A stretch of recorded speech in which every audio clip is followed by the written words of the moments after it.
என்ன கைவிட்டாலும் பரவாயில்ல முருகா. என்ன நம்பி உன்கிட்ட வர உன்னோட பக்தர்களை என்னைக்குமே கைவிட்றாதுன்னு நமக்காக பேசியவர் தான் நம்ம பாமன் சுவாமிகள் ஐயா. நம்ம பாமன் சுவாமிகள் ஐயாவோட சுயசரித்திரத்தை தான் பார்க்க போறோம். நான் இந்த வீடியோவை பார்ட்டா போட போறேன். வேணுன்றவங்க மறக்காம ஃபாலோ அண்ட் சப்ஸ்கிரைப் பண்ணிக்கோங்க. சரி வாங்க, இப்போ நம்ம பாமன் சுவாமிகள் ஐயாவோட வரலாற்றுக்கு போலாம். பாமன் சுவாமிகள் ராமேஸ்வரம் இடத்துல பாம்பன் என்னும் ஊர்ல தான் 1852ஆம் ஆண்டு பிறந்திருக்காரு.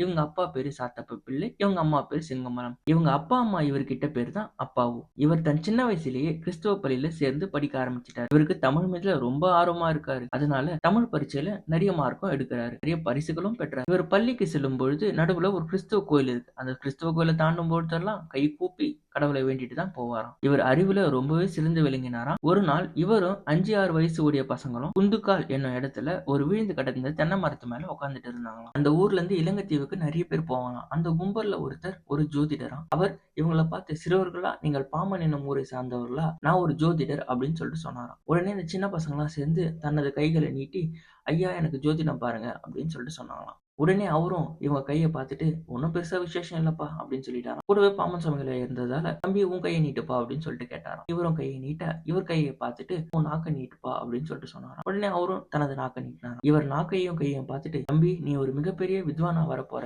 நீ சொல்ற வாக்கெல்லாம் பலிக்க போது பாரு. இதை பார்த்து சிறுவர்களும் பார்த்து அதிர்ச்சி அடைஞ்சாங்களாம். இந்த விஷயம் முடிஞ்சிட்ட பிறகு உடனே எல்லாரும் அவங்க வீட்டுக்கு போனாங்களாம். பாமன் சுவாமிகளையும் தனது வீட்டுக்கு போயிட்டு அவங்க அம்மா கிட்ட நடந்த விஷயத்த எல்லாத்தையும் சொன்னாராம்.